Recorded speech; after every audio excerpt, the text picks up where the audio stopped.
갈라디아서 6장 14절 15절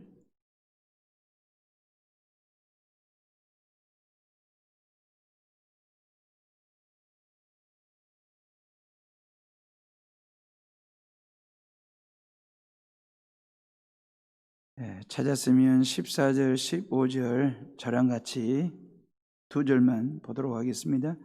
그러나 내게는 우리 주 예수 그리스도의 십자가 외에 결코 자랑할 것이 없으니 그리스도로 말미암아 세상이 나를 대하여 십자가에 못 박히고 내가 또한 세상을 대하여 그러하니라. 할례나 모할례가 아무것도 아니로되 오직 새로 지으심을 받는 것만이 중요하니라. 아멘. 자, 우리 앞뒤 좌우에 계신 분들과 우리 2층의 잠옷이라도 가정에 계신 분들은 가족들과 함께 힘들 내시라고, 하나님이 함께 하신다고, 건강들 하시라고요. 가을거지 해야 될 바쁜 농사철인데 여러분의 농부들의 건강 안전을 위해서도 기도해 주시길 바라고요. 스마트폰은 필수품입니다. 몸과 어찌 보면 일체형처럼 움직이는 게 스마트폰이거든요. 또 하나의 필수품이 있다고 한다면 자동차입니다. 자동차도 우리 몸과 일체형으로 움직이듯이. 근데 이건 차량 유지 관리비라든지 또한 교통사고 위험성이 있어서 부담스러워서 그러지, 이건 고가의 필수품이고 고가의 소모품이 뭐냐면 자동차라고 하는 것입니다. 국토교통부 이 보도자료에 의하면 2020년 8월 24일 기준으로 보니까 2.16명당 자동차 한 대꼴 보유하고 있습니다. 우리 국민들이. 미국은 1.2명당 한 대꼴, 독일하고 일본은 1.7명당 한 대꼴이니까 미국이나 독일이나 일본 사람들에 비하면 낮지만 그래도 대한민국 사회에서 자동차 없는 세상은 상상할 수 없는 그런 사회적 구조를 가지고 있다라고 하는 얘기죠. 자동차는 약 2만 개 정도의 부속으로 연결되고 조립된 움직이는 과학이라고 할 정도로 말입니다. 2만 개의 부속 전부가 다 중요하겠지만 얼른 우리 눈에 띄는 부속들은 4개의 바퀴가 있지 않습니까? 엔진이 있지 않습니까? 백밀러가 있지 않습니까? 트렁크가 있지 않습니까? 핸들이 있지 않습니까? 이러한 부속들 다 중요하지만 그래도 자동차의 가장 중요한 부속 중에 하나를 꼽으라고 한다면 엔진이지 않겠냐 그 말이에요. 엔진의 출력에 따라서 가격이 결정나고 성능이 달라지기 때문에 엔진은 너무너무 중요합니다. 그러나 고가의 차고 비싼 차고 아무리 엔진 출력이 센 거라 할지라도 결국 이것이 고장나면 차는 움직일 수 없습니다. 그게 뭐냐면 배터리라고 하는 것입니다. 엔진이라고 하는 것은 자동차의 심장이라고 한다면 배터리는 그 자동차 심장 엔진에 힘을 공급해주는 아주 중요한 부속이 바로 배터리이거든요. 영어 발음으로 하면 배터리 그래야 되는데 이게 배터리라고 그냥 사투리다 생각하고 그냥 그렇게 들어주세요. 익숙해서 그렇습니다. 자, 이 배터리가 방전되면 차는 올스톱이 돼요. 아무리 비싼 차고 출력이 좋은 CC가 높은 차라 할지라도 배터리가 방전이 되어 있으면 모든 기능이 올스톱이 되고 시동이 꺼지고 움직일 수 없는 차가 되는 것입니다. 그래서 모든 운전자들은 항상 계기판을 봐요. 계기판을 보면서 배터리 경고등이 들어오는지 안 들어오는지, 만약에 배터리 경고등이 들어왔으면 무시하면 안 돼요. 그건 무시했다가 배터리가 나를 무시하는 순간 아주 우리는 곤란에 처하게 되는 것이니까. 그래서 우리는 늘 배터리 방전과 관계된 경고 등을 확인하면서 충전해주고 충전해줘야만이 차는 움직일 수 있는 과학이 되는 것이니까요. 신앙생활도 마찬가지입니다. 내 영혼의 배터리가 뭘까요? 저와 여러분들의 신앙을 건강하게 해주는, 신앙이 움직이도록 생명력 있게 해주는 배터리와 같은 역할을 하는 것이 뭘까라고 하는 것입니다. 내 영혼의 배터리가 방전이 되면 아무리 몸부림을 치고 기도하고 찬송을 해도 능력 있는 신앙생활이 되지를 않아요. 내 신앙의 배터리가 방전이 되어 있으면 아무리 가정에서 성전에서 열심을 다해 집중을 다해 경건하게 예배를 드린다 할지라도 그 예배에 기쁨과 감동과 감격이 없는 이유는 뭐냐면 신앙의 배터리가 방전이 됐거나 아니면 상태가 불량하거나. 그래서 우리는 늘 내 영혼의 계기판을 확인해야 되는 거예요. 우리의 신앙의 계기판을 항상 확인하면서 신앙생활하는 거, 혹시나 예배의 경고등이 켜지는 것은 아닌지. 이 코로나 때에 말입니다. 예배에 리스크가 생겨가지고 예배의 경고등이 켜지느냐, 아니면 기도와 찬송과 어떤 헌신과 전도하는 일이, 아니면 말씀에 순종하는 일에 어떤 경고등이 뜨는지 안 뜨는지 신앙의 계기판을 통해서 늘 확인하고 점검하고 정비하는 신앙생활을 해야 되는 것이거든요. 그래야 신앙 자가용이 잘 달릴 수 있다라고 하는 것입니다. 그렇다면 신앙의 배터리는 뭐라고 생각하십니까? 여러분들, 이 내 영혼의 배터리는 저는 십자가라고 생각을 한 것이거든요. 십자가로 신앙 배터리를 삼아야 내 영혼이 건강해지고 내 영혼의 그 깊은 데서 맑은 가락이 흘러나올 수 있는 이유는 뭐냐면, 내 영혼의 십자가 배터리가 연결이 되었을 때의 그 말이에요. 그게 바로 사도 바울은 14절 뭐라고 되어 있습니까? 그러나 내게는 우리 주 예수 그리스도의 십자가 외에 결코 자랑할 것이 없으니 그리스도로 말미암아 세상이 나를 대하여 십자가에 못 박히고 내가 또한 세상을 대하여 그러하니라 그랬잖아요. 사도 바울이 십자가만을 자랑하는 삶을 산다. 그 말은 십자가만을 내 영혼의 배터리로, 그 말이에요. 내 신앙의, 내 인생의 배터리로 십자가를 삼고 살겠다라고 하는 결단이고 고백이거든요. 어찌 보면 나는 우리 주 예수 그리스도의 십자가 외에 결코 자랑할 것이 없다라고 하는 얘기는 십자가의 목숨을 거는, 십자가의 인생을 거는 삶을 살겠다라고 하는 결단이거든요. 인생 자가용의 배터리를 십자가로 삼겠다라고 하는 거거든요. 십자가 배터리로 충전하는 삶을 살겠다. 고로 십자가 외에 모든 것을 배설물로 여기고 나는 십자가만 자랑하며 살겠다라고, 십자가 자랑하는 목회, 십자가 자랑하는 선교, 십자가 자랑하는 인생을 살겠다라고 결단하고 고백하고 있는 사람이 지금 사도 바울이거든요. 바울은 얼마든지 자신의 육체와 세상 것 가지고 자랑할 만한 자랑거리가 무진장 많았던 사람이 사도 바울입니다. 좋은 집 안에서 태어났지 않습니까? 훌륭한 선생님 밑에서 배웠지 않습니까? 바리새인 중에 바리새인, 좋은 가문입니다. 가말리엘 선생의 문화생이었습니다. 얼마든지 가문 자랑할 수 있고 학력 자랑할 수 있고 당대 최고의 신분이었던 로마 시민권을 가지고 있는 사람이었습니다. 이 사회적인 스펙이 만만치 않은 사람이 바울이었거든요. 자랑거리가 많았던 사람입니다. 그것 말고도 자신의 업종 말입니다. 예수님 믿고 난 후에 주님의 사도가 된 다음에 유럽 전 지역을 다니면서 얼마나 많고 많은 교회들을 개척하고 교회를 세웠습니까? 그 교회 안에 일꾼들을 세웠습니까? 그러니까 내가 어떤 무슨 교회 세웠다라고 자랑을 만들지 않습니까? 내가 교회 안에 누구누구를 일꾼으로 세웠다라고 얼마든지 자랑할 법도 한데, 그 모든 것은 다 배설물처럼 여기고 오직 나는 십자가만 자랑하면서 살겠습니다라고 결단하고 선포하는 이 바울의 모습 말입니다. 여러분, 예수님 당시에 십자가와 가말리엘 문화생이라고 하는 학력은 비교할 수 없는 거예요. 십자가와 바리새인이라는 가문은 비교가 되지 않는 것입니다. 십자가와 로마 시민권은 게임 안 되는 거예요. 이건 비교하면 안 되는 거예요.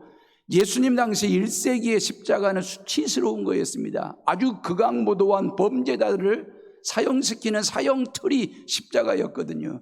그렇기 때문에 유대인들이 대화 중에 자기도 모르게 멋모르고 십자가라고 하는 말을 하면, 십자가라고 하는 말을 누군가에게 들으면 몇 날 며칠을 밥을 먹지 못할 정도로 치욕으로 여기고 부끄럽게 여겼던 것이 십자가였거든요. 십자가 사형 형틀이 세워져 있는 곳이 지나갈 때는 고개를 돌리고 쳐다보지도 아니할 정도로 사도 바울 당시의 십자가는 부끄러운 거였거든요. 근데 사도 바울은 이걸 자랑하겠다는 거예요. 오직 십자가만 자랑하며 살겠다라고 이야기하고 있는 것이거든요. 아니, 사도 바울이 자랑할 만한 가문이 안 되는 것도 아니고 학력이 없는 것도 아니고 로마 시민권자가 아닌 것도 아니고, 그런 사도 바울이 뭐가 아쉬워서 그 말이에요. 도대체 뭐가 좋아서 십자가만 자랑하며 살겠다라고 이야기하는 것일까? 이게 굉장한 역설이거든요. 이게 기독교의 파라독스예요. 다시 말하면 이 십자가의 신비가 바로 여기에 있는 것이거든요. 그렇다면 왜 십자가가 자랑스럽냐 그 말이에요. 사도 바울에게 도대체 십자가는 뭐길래 자랑하겠다라고 얘기하는지, 오늘 신앙기초 시리즈 12번째 이야기는 십자가 이야기가 되겠습니다. 십자가는 인간의 가장 기본적이고도 원초적인 문제를 해결해 주는 열쇠가 돼요. 십자가가. 우리가 사는 세상은 문제가 참 많습니다. 초과학 문명의 시대를 살고 있는 21세기에 이게 도대체 전염병, 간염병 가지고 세상의 인류가 이렇게 쩔쩔맬 거라고 누가 상상이나 했겠습니까? 누가 예상이나 했겠습니까? 아니, 세상에 미국 대통령 후보자 트럼프가 코로나 확진자가 돼가지고 그런 상황들 말입니다. 아니, 진짜 코로나 앞에서 과학과 의료의 선진대국이라고 떵떵거리던 미국이 그 코로나 앞에서 지금 쩔쩔매고 있는 것을 보게 될 때 이 아이러니 말입니다. 핵으로 단단하게 무장된 사람들이잖아요. 미국이라든지 영국이라든지 러시아, 독일 말입니다. 핵으로 단단하게 무장된 나라가, 국민이, 통치자가 바이러스 침투 하나를 막아내지를 못하고 지금 얼마나 인류가 쩔쩔매고 있는지 속수무책이지 않습니까? 이 풀어야 될 문제들이 얼마나 많은지, 난제들 말입니다. 근데 세상사를 살다 보면, 인생사를 살다 보면 난이도의 문제가 있고 풀리고 안 풀리고의 시점의 문제가 있지, 인간사, 세상사에는 다 정답이 있어요. 답이 있어요. 답을 찾을만 해요. 만들 수 있어요. 그래서 인간을 보고 희망적인 동물이라고 이야기하는 이유가 바로 그런 거예요. 그런데 문제는 절대로 풀리지 않는 문제 하나가 있어요. 그 어느 누구도, 그 어떤 인간도 답을 찾을 수 없는, 답을 만들어낼 수 없는 문제가 딱 하나 있는데 그게 죄 문제예요. 죄 문제만큼은 그 무엇으로도 풀 수 없어요. 이 죄 문제의 난이도라고 하는 것은 사법고시나 행시나 외시나 아니면 의사고시나 언론고시 이런 것과의 난이도를 비교할 수 없는, 그래도 아무리 어렵고 힘들다고 해도 사법고시, 행정고시는 정답이 있거든요. 공부한 만큼 문제를 찾고 정답을 찾아낼 수 있는 것이거든요. 그런데 죄 문제만큼은 절대로 인간이 풀지를 못합니다. 인간들이 정답을 만들어내지를 못합니다. 죄 문제는 사지선다형도 아니고 주관식도 아니고 객관식도 아닙니다. 죄 문제는 철학이나 과학으로 풀 수 있는 게 아닙니다. 교황이 풀 수 있는 게 아니고 목사가 풀 수 있는 것이 아닙니다. 죄 문제는 절대로 죄인이 풀 수 없습니다. 왜냐하면 죄의 싹은 성경에 뭐라고 말씀하십니까? 사망이라고 얘기하지 않습니까? 죄의 값은 벌금형도 아니고 감옥형도 아니고 죽음이래요. 그래서 인간 스스로는 못 푸는 것이 죄 문제예요. 죄 없으신 분이 풀어줘야만 풀리는 게 죄 문제거든요. 교황도 아니고 석가모니도 아니고 오직 예수 그리스도 그분만이. 죄 문제는 책상머리에서 풀 수 있는 게 아니고요, 골고다 언덕 위에서 풀어야 됩니다. 죄 문제는 연필로 푸는 게 아니고요, 십자가 죽음을 통해서만이 풀리는 문제가 바로 죄 문제이거든요. 죄 문제는 죄 없으신 예수 그리스도께서 우리 죄를 옴싹 덮어 쓰고 십자가 위에 오르시고 피 흘려 죽으시고 3일 만에 부활하실 때만이 이 죄 문제는 풀리는 것입니다. 이러한 예수 그리스도를 믿는 그 순간 저와 여러분들에게 십자가 배터리가 장착이 되는 거예요. 구원이라는 신앙 엔진이 그때부터 돌기 시작하는 거예요. 신앙의 시동이 언제 걸리냐면 나의 모든 죄를 덮어 쓰고 십자가 위에 오르신 그 예수님이 하나님의 아들 되심을 믿고 그 예수 그리스도가 나의 구주 되심을 믿는 그 순간 십자가 배터리가 연결이 되면서 구원이라는 엔진이 돌기 시작하면서 스파크를 일으키면서 말입니다. 그러면서 신앙 자가용이 그때부터 움직이기 시작하게 되는 그런 레파토리 말입니다. 복음이 방전된 상태를 죄라고 얘기합니다. 예수님과 단절된 상태를 죄인이라고 얘기합니다. 영원히 죽어 있는 거죠. 왜? 복음으로부터 방전되어 있기 때문에, 예수님으로부터 끊어진 단절된 인생을 살고 있기 때문에. 근데 그런 저와 여러분들이 언젠가 어느 시점인가 그 예수 그리스도를 나의 구주로 믿고 영접하는 그 순간에 하나님의 거룩한 백성이 됐어요. 예수님과 연결이 됐어요. 하나님의 자녀가 됐어요. 구원받은 백성이 됐어요. 사도 바울이 당대 최고의 자랑거리였던 화려한 스펙을 말입니다. 배설물로 여기면서 나는 오직 예수 그리스도 십자가만 자랑하며 살겠다라고 증거하겠다고 결심한 이유가 뭔지 아십니까? 십자가만이 인간의 죄 문제를 풀어낸 키가 되기 때문에, 그래서 그렇게 결단한 거죠. 여러분, 만약에 사도 바울이 볼 때 십자가가 출세를 보장해 준다든지 십자가 지는 일이 성공을 보장해 주는 일이라고 생각했다면 사도 바울에게 십자가는 똥처럼 여겼을 것입니다. 그런데 십자가는 똥 같은 죄를 다 씻겨주고 치워주고 해결해 주는 키가 되다 보니 이제 사도 바울에게 십자가는 자랑거리가 된 것입니다. 죄인이 구원받고 죽음에서 벗어나는 방법에 대해서 성경은 복잡하게 얘기하지 않아요. 저와 여러분들이 구원받고 하나님의 자녀가 되는 방법에 대해서 성경은 아주 간단하게 얘기합니다. 로마서 1장 17절에 뭐라고 되어 있냐면, 복음에는 하나님의 의가 나타나서 믿음으로 믿음에 이르게 하나니 기록된 바 오직 의인은 믿음으로 말미암아 살리라 함과 같으니라 그랬거든요. 세 가지 믿음을 얘기하고 있어요. 죄인이 살 수 있고 구원받을 수 있는 방법은 믿음에서 믿음으로 이르는 그 믿음이 있어야 산다는 것입니다. 그럼 세 가지 믿음이 뭐냐? 간단하게 설명을 하면, 첫 번째, 복음에는 하나님의 의가 나타나서 믿음으로 믿음에 그랬잖아요. 첫 번째 믿음은 구약의 믿음을 얘기하거든요. 다시 말하면 구약적인 믿음이라고 해야 좀 더 정확한 표현이 되겠지요. 그러니까 구약 스타일의 믿음은 뭐냐면 이런 겁니다. 내가 죄를 지었습니다. 이 죄 문제를 해결해야 되고 이 죄로부터 용서를 받아야 되는데 용서받을 방법은 다른 게 아니에요. 양이 됐든 송아지가 됐든 비둘기가 됐든 제물을 가지고 제사장을 찾아오는 거예요. 그 제사장 앞에 무릎을 꿇고 내가 이러이러한 죄를 지었습니다. 지금 고해성사 하듯이 말입니다. 내가 이러이러한 죄를 지었으니 그 말이에요. 이 제물을 나 대신 받으시고 나의 모든 죄를 용서해 달라고 간청을 하면 제사장이 그 사람 머리 위에 손을 얹고 그 사람이 가지고 온 제물 위에 손을 얹고 이 사람이 지은 죄를 이 제물에게 전가 떠넘기는 덮어 씌우는 기도를 드리고 난 후 이 제물을 배를 가르고 피를 받고 각을 떠서 태우는 것입니다. 피를 뿌리고. 그리고 난 다음에 제사장이 뭐라고 선포하냐면, 당신이 하나님 앞에 드린 제물을 하나님이 연락하시고 당신의 모든 죄를 용서하셨다고. 그러면 아멘 하고 일어나면 되는 것이거든요. 이게 구약적인 믿음이라고 하는 것은 이 어린 양이, 이 송아지가, 이 비둘기가 나를 대신하여 죄값을 지불했으니 나는 이 죄로부터 용서함을 받았다라는 사실을 믿는 믿음을 구약적인 믿음이라고 얘기하는 것입니다. 그럼 신약의 믿음은 뭐냐? 두 번째 믿음은, 믿음에서 믿음으로 할 때의 두 번째 믿음은 신약의 믿음을 얘기하거든요. 어찌 보면 구약의 믿음은 지극히 이스라엘 땅에 제한된 것처럼 들려지지 않습니까? 유대인들만을 위한 국한된 죄 용서와 죄 사함처럼 들려지지 않습니까?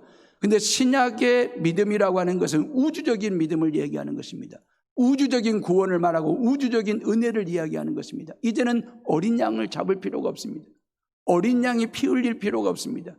세상 죄를 질고 가실 어린 양 되시는 예수 그리스도께서 그 말이에요. 저와 여러분들의 모든 죄를 짊어지고 십자가 위에서 한 방에 한 번의 제사를 통해서 인간의 모든 죄를 속량하는 속죄 제물이 되셨다는 사실을 믿는 그 믿음을 이야기하는 것입니다. 두 번째 믿음은, 그러니까 예수님의 십자가 죽음은 우주적인 죽음이 되는 거지요. 부활은 우주적인 부활이 되는 것이지요. 그 예수님을 믿는 자들이 구원받고 하나님의 거룩한 백성이 된다라고 하는 것은 이스라엘 민족에게만 국한되고 제한되는 은혜고 구원이 아니라 예수 그리스도의 십자가의 죽음은 우주적인 구원이 되고 은혜가 되고 축복이 된다라고 하는 것입니다. 그래서 믿음에서 믿음으로 할 때 구약의 믿음과 신약의 믿음이 관통하는 것을 이야기하는 것이거든요.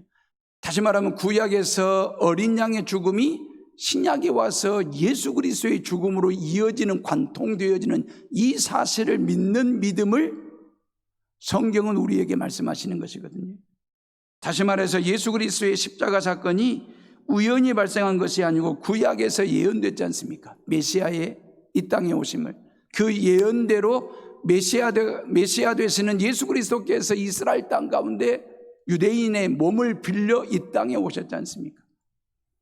그리고 성경에 약속하신 메시아 예수 그리스도께서 인간의 몸을 입고 우리 가운데 오셔서 세상 죄를 지고 가는 어린 양이 되셔서 구원의 주가 되신 것을 믿음으로 믿음에 이르게 하는 믿음 말입니다. 고로 십자가란 사죄의 은혜와 능력을 가진 열쇠가 되는 거죠. 죄인들에게 십자가 배터리가 장착이 되는 순간 죄사함 받고 하나님의 자녀가 되고 구원받는다는 사실을 믿는 믿음 말입니다. 그래서 십자가는 저와 여러분들에게 수치스러운 것이 아니라 자랑스러운 십자가가 되는 것입니다. 목에다 거는 액세서리가 아니에요. 이것저것 중에 한 가지가 아니에요. 십자가도 자랑하는 그리스도인 이게 아니고 이것저것 막 자랑하다가 그냥 십자가 한번 끼워주는 자랑, 그 정도의 십자가도 자랑하는 그 신앙이 아니고 그 믿음이 아니고 그 말이에요. 오직 나는 십자가만 자랑하는 그리스도인이 되겠습니다 라고 하는 이 사도 바울의 고백처럼 저와 여러분들이 십자가만 자랑하며 사는 성도들 되시기를 주님의 이름으로 축원합니다. 세 번째 믿음이 뭐냐면 이런 거죠. 이런 예수 그리스도를 그대로 믿고 구원받았음을 믿는 믿음입니다. 십자가의 구조는 아주 단순하죠. 십자가의 구조는 긴 몽댕이 하나와 짧은 몽댕이 딱 두 개를 엮어 놓은 것이 십자가거든요. 구조 말입니다. 틀이 말입니다. 아주 간단해요. 구원받는 것도 아주 간단합니다. 저와 여러분들이 구원받는 것은 아주 단순하고 단조롭고 간단하고 명료합니다. 예수 그리스도를 믿으면 구원 땡 끝. 그걸로 끝납니다. 어떤 다른 이론도 다른 방법도 다른 절차도 다른 어떤 노력과 땀 흘림이 필요가 없습니다. 나의 모든 죄를 짊어지고 십자가 위에 오르시고 3일 만에 부활하시고 그리고 하나님의 거룩한 아들 되신 그 예수 그리스도를 나의 구주로 믿으면 구원받는 거예요. 구원은 복잡하게 받는 게 아닙니다. 어렵게 받는 게 아닙니다. 아주 간단하게 받습니다. 확실하게 받습니다. 아주 간단 명료합니다. 예수 그리스도를 믿기만 하면 구원받는 것입니다. 근데 참 묘한 것은 이런 간단 명료한 구원도 이런 은혜도 이런 축복도 마다한 사람들이 있거든요. 십자가를 내 동댕이 치는 사람들이 너무너무 많습니다.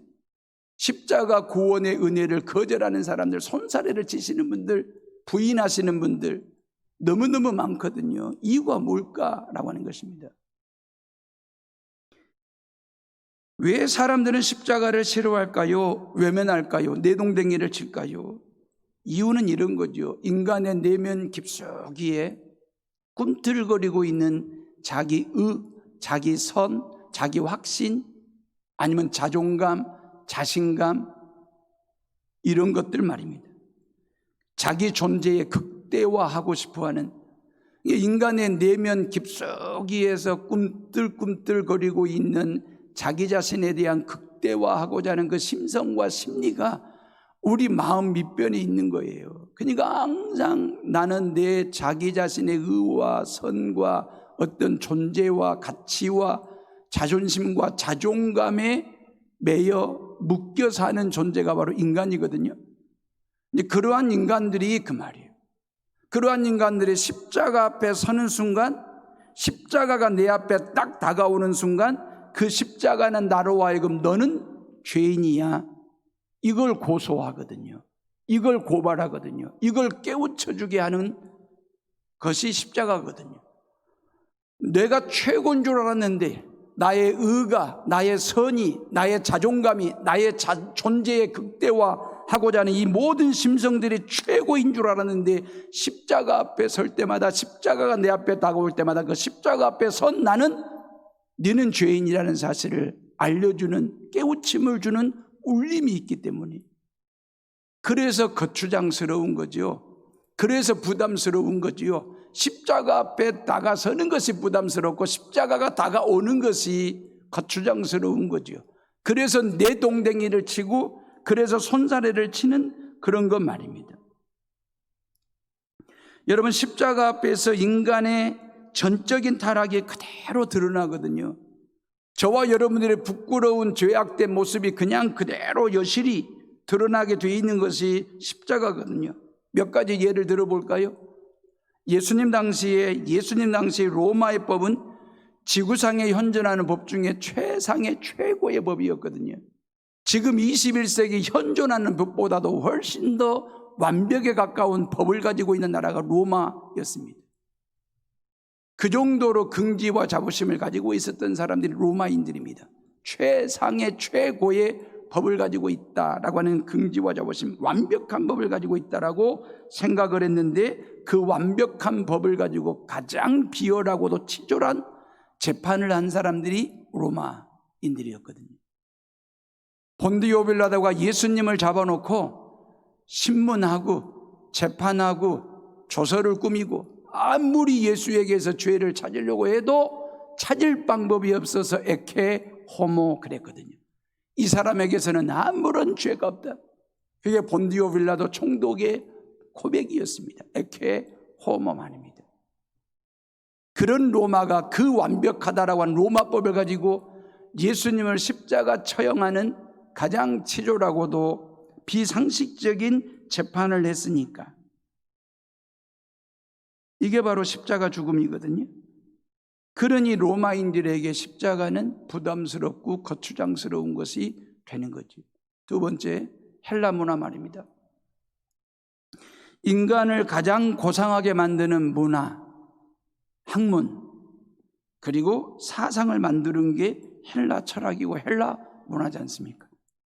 그런 헬라적 사고를 가지고 있는 사람들이 비이성적이고도 비도덕적인 행동을 가한 것이 십자가 사건이거든요. 또 하나, 유대 종교 말입니다. 유대교는 철저하게 독실하게 하나님을 믿는 사람들입니다.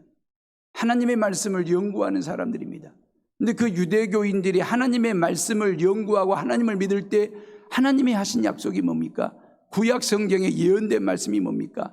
하나님의 아들 되신 예수 그리스도를 이 땅 가운데 메시아로 보내주겠다라고 하는 것이 구약의 가르침이고 성경의 약속입니다.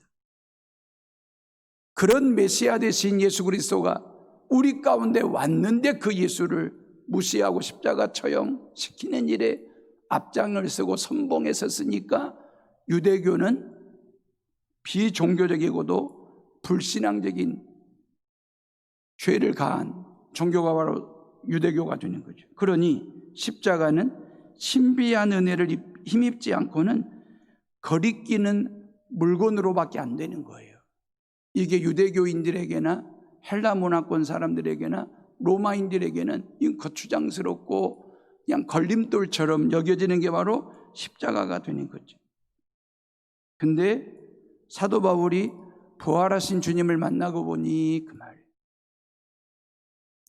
자기도 부활하신 주님을 만나기 전에는 로마가 최고인 줄 알았습니다. 학력과 가문이 헬라 철학이 최고인 줄 알았는데 부활하신 주님을 뵙고 보니 믿고 보니 바로 이 십자가만이 인간의 정신세계를 재창조할 수 있는 진리가 된다는 사실을 깨닫게 된 거죠. 그래서 이런 고백을 한 거예요. 15절에 우리 15절 다 같이 읽어봅니다. 시작. 할례나 모할례가 아무것도 아니로되 오직 새로 지으심을 받는 것만이 중요하니라 그랬어요. 그냥 사도 바울은 율법이라든지 할례 받는 것이 자기를 새롭게 해주는 걸로 새로 지으심을 받은 것 일이 되어 있잖아요. 율법이라든지 할례를 행하면 자기가 새로워지는 줄 알았습니다. 로마법을 지키면 새로운 사람이 되는 줄 알았습니다. 최고의 학력을 가지고 최고의 가문에서 로마 시민권 가지고 살아가면 최고의 새로운 사람으로 바뀌게 되는 줄 알았는데 그게 아니더라는 거예요. 주님을 알고부터 그 말이에요. 십자가 배터리를 장착한 후부터 십자가만이 우리를 새롭게 지어주신다는 사실을 깨닫고 15절에 그렇게 고백한 거예요. 지으심을 받은 그랬잖아요. 이걸 헬라어로 말하면 크티시스라고 얘기합니다. 크티시스라고 하는 말은 하나님께서 뭔가를 만드시는 행위, 뭔가를 지으시는 행위를 크티시스라고 말하고 피조물을 크티스마 그러거든요. 저와 여러분들은 크티스마 하잖아요. 창조주 하나님에 의해서 만들어진 피조물 크티스마. 하나님께서 우리를 크티시스 한 거예요. 만드신 거예요. 근데 십자가라고 하는 것은 뭐냐면 사람을 새로 짓는 도구, 그 말이에요. 하나님은 말씀으로 천지 만물을 지으시고 저와 여러분들을 만드셨지 않습니까? 근데 우리가 범죄함으로 인하여 하나님의 형상을 상실한 죄인된 삶을 살아가게 될 때 그 말이에요. 두 번째 아담으로 오신 그 예수 그리스도께서 그 말이에요. 저와 여러분들의 모든 죄를 지고 십자가 위에 죽으시고 3일 만에 부활하심으로 인하여 그 십자가를 통해서 우리를 새롭게 재창조한 거죠. 그 십자가가 우리를 새롭게 짓는, 만드는, 재창조하는 십자가 말입니다. 그래서 우리는 그랬잖아요. 죄인이 의인되게 하는 데는 십자가를 통해서 말입니다. 지옥 갈 사람이 천국 갈 사람으로 바뀌고 새롭게 지으시는 일은 바로 십자가를 통해서 이루어진 일, 그 말이거든요.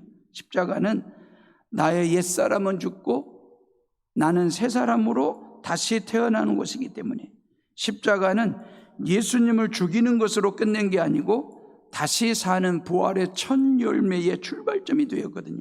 고로 부활 없는 십자가는, 부활이 없는 십자가는 그냥 두 개의 몽둥이에 불과한 거예요. 막대기에 불과한 거예요. 근데 십자가 죽음 너머에 있는 부활 때문에 우리의 소망이 되었고 구원이 되었고 재창조가 이루어지게 된 것이거든요. 그래서 예수님은 나를 믿는 자는 죽어도 산다, 역설이거든요. 나를 믿는 자는 죽어도 산다. 그래서 사도 바울은 나는 날마다 죽노라, 이 고백을 하고 있지 않습니까? 십자가의 죽음의 의미를 아는 자는 쉽게 죽습니다. 왜냐하면 죽는 것이 곧 사는 것이 되기 때문에. 주님 앞에서, 십자가 앞에서 철저하게 자기 자신의 자아를 깨뜨립니다. 으깨고 부숩니다. 철저하게 주님의 자아로 체인지하기 위한 자기 죽음 말입니다.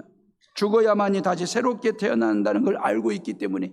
그래서 고린도후서 5장 17절에 그런즉 누구든지 그리스도 안에 있으면 새로운 피조물이라, 이전 것은 지나갔으니 보라 새 것이 되었도다 그랬잖아요. 그리스도 예수 안에 있으면 그 말이에요. 뭘 가지고요? 십자가 배터리로 충전된 사람이 그리스도 예수 안에 들어가면 이전 것은 지나갔으니 보라 새로운 것이, 새로운 피조물이 된다라고 성경은 말씀하시잖아요. 십자가가 죄를 심판하는 것으로 끝낸 게 아니고, 당신은 죄인이야, 우리가 십자가 앞에 딱 서는 순간에 너는 죄인이야 고소하잖아요. 알려주잖아요. 깨우쳐주잖아요. 근데 그걸로 끝내는 게 아니고 예수님 믿으면 구원받을 수 있어, 아주 고소한 은혜까지, 메시지까지 우리에게 들려주는 것이, 약속해 주는 것이 십자가거든요. 십자가 앞에 서면 두 가지가 동시에 일어납니다. 너는 죄인이라는 사실을 고소합니다.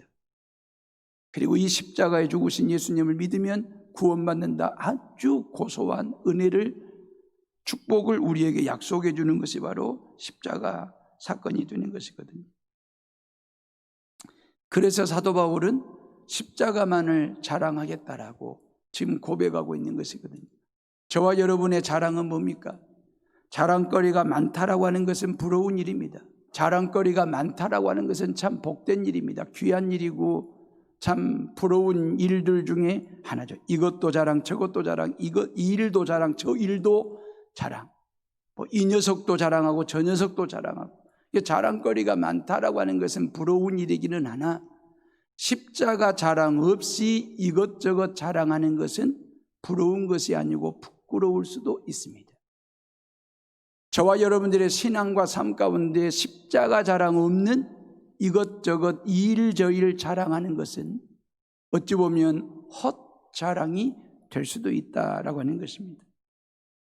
우리가 한두 살 먹은 사람들도 아니고 저와 여러분들의 신앙의 연식이 1, 2년 차 된 것도 아니고, 그래도 이 코로나 어려운 때에 성전에 나와서 예배를 드리고 가정에서 영상으로 예배를 드릴 정도의 신앙이라고 한다면 여러분들의 신앙 짬밥이 만만치 않을 텐데, 그 말 10년 이상 20년 이상 아니면 2대째 3대째 신앙생활하는 그런 믿음의 어떤 가문에서 믿음을 지키고 있는 분들이실 텐데, 그래도 우리 정도의 신앙이라고 한다면 십자가만을 자랑한다라고 하는 것이 무엇을 의미하는지를 알고 있을란지나 그 말이에요.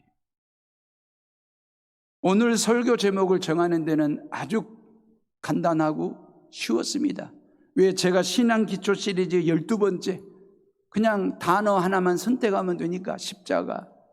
지금까지 12번 하면서 제가 단어 하나로 설교 제목을 정했거든요. 예배란, 삶이란, 성령, 헌신, 교회, 인간, 신앙, 관계에 대해서 말씀을 드렸거든요. 오늘은 십자가이거든요.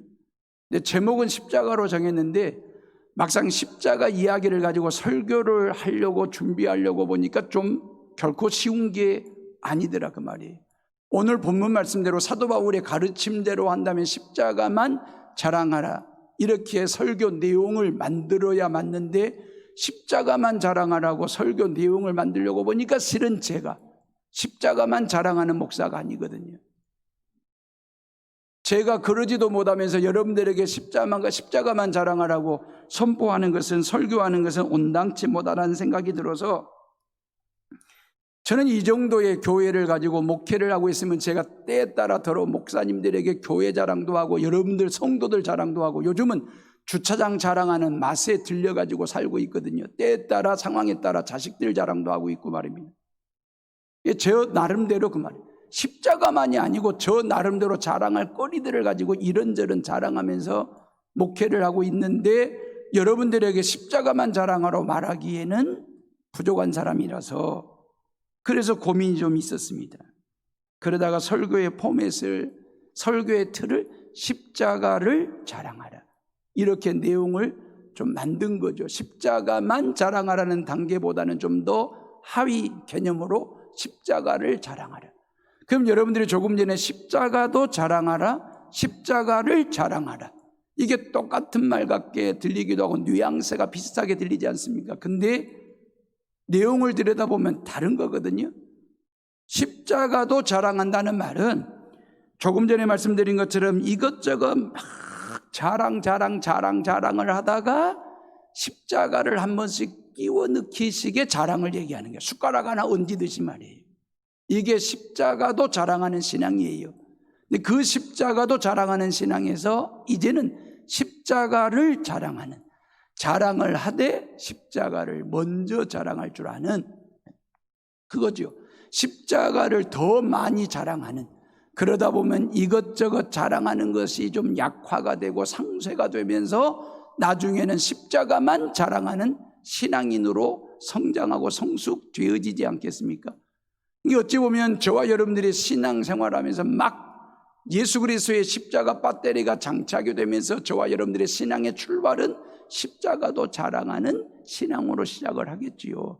이것저것 막 자랑거리를 찾고 이것저것 자랑거리에 매여 살고, 그러면서 어쩌다가 한 번씩 십자가도 자랑하는 신앙생활을 하다가, 그러면서 은혜를 받고 말씀의 능력을 체험하고 예배의 감동에 빠지고 신앙심이 깊어지면서 이제는 십자가를 더 많이 자랑하게 되고 십자가를 먼저 자랑하면서 십자가를 자랑하는 신앙의 단계까지 업그레이드가 되는 거죠. 그리고 이제 신앙의 깊이가 달라지면서 이제는 십자가만 그 말이에요, 자랑하는 신앙으로 바뀌는 거 말입니다. 지난 한 주간이 저 개인적으로는 아주 만감이 교차하는 번잡한 시간을 보냈습니다.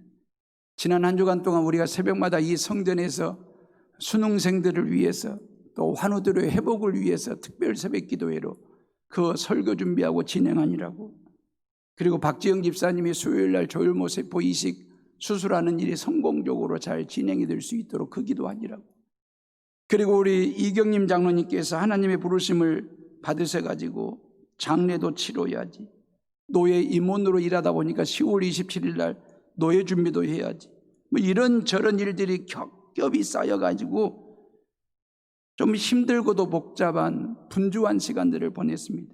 주일 예배 준비도 해야 되고. 근데 제 마음을 가장 번잡하게 했던 것 중에 하나가 뭐냐면, 제가 매주 월요일마다 성경이 보이네 성경 공부를 월요일마다 하고 있는데 공부해야 될 양이 너무너무 많고 보고서도 많고 내일은 중간고사를 치르게 되거든요. 제가 이 나이가 되도록 치룬 시험 중에 가장 어렵고도 공부할 게 많은 시험이 내일 시험입니다. 대학원 다닐 때도 이런 시험은 안 치러봤습니다. 아무리 공부하려고 해도 여유도 없고 공부해도 외워지지 않고 50대 중반의 머리가 이렇게 되는구나.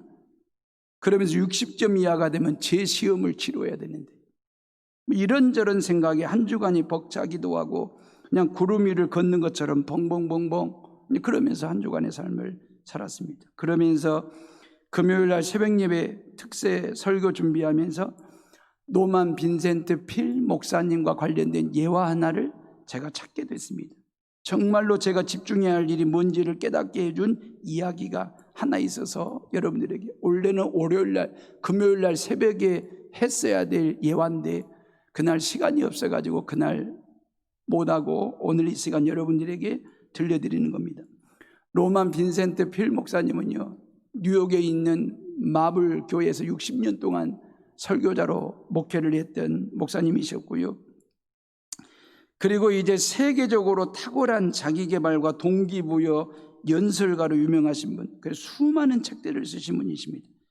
그래서 만인의 성직자라고 칭송을 받는 분이 바로 노만 빈센트 필 목사님이십니다. 이 목사님이 젊은 시절에 첫 목회지를 갔습니다. 첫 목회지를 가서 목회를 하다가 후두염이 생겨가지고 병원을 찾아갔습니다. 의사 선생님이 목사님 고민이 염려가 많으신 모양입니다. 예, 목회하면서 염려 고민이 많습니다. 근데 뭐이 그렇게 염려거리가 있으시냐고 의사가 목사님에게 물었더니 그 목사님이 설교에 대한 걱정, 설교에 대한 고민이 많아서 이른다고 그렇게 얘기를 했더니 그 의사가 뭐라고 얘기하냐면 목사님 설교에 집중하지 마시고 하나님께 집중하세요 그러더라는 거예요. 설교 준비하는 일에 집중하지 마시고 하나님께 집중하세요. 목사가 의사한테 들은 얘기입니다.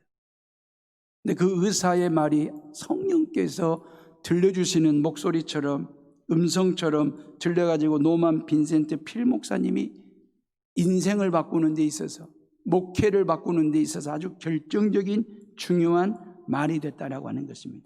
설교에 집중하지 말고 하나님께 집중하시라는 말, 이 의사의 말입니다. 이 모든 고민과 염려와 두려움의 문제가 한순간에 풀리는 것을 필 목사님은 느낀 거죠. 필이 꽂힌 거죠. 하나님께 집중하면 그 말이에요.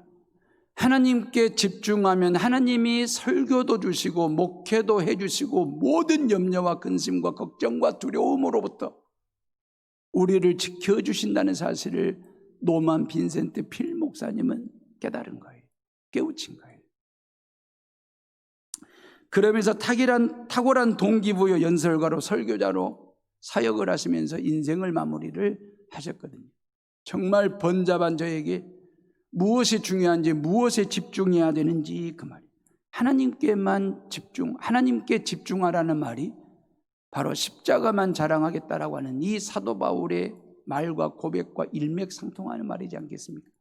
제가 좀 더 하위 단계로 십자가를 자랑하라고 하는 말과 결이 같은 말이지 않겠냐라고 하는 것입니다. 인생을 살다 보면 이런저런 고민, 염려, 걱정, 근심거리들이 많죠. 우리를 두렵게 하고 우리를 무섭게 하는 사건, 사고들, 뭐 이런 바이러스와 같은 여러 가지 힘들고 어려운 일들이 많죠. 근데 우리가 그런 고민과 염려에 집중하다 보면 고민은 덩어리로 더 커집니다. 염려거리는 내가 집중할 때 염려가 사라지는 것이 아니고 코로나가 사라지는 것이 아니고 그 염려, 고민, 근심에 집중하다면 그게 더 커집니다. 나로 하여금 걸림돌이 되게 합니다. 그럴 때마다 힘들 때마다 어려울 때마다 답답할 때마다 근심 걱정이 생길 때마다 하나님께 집중하십시오.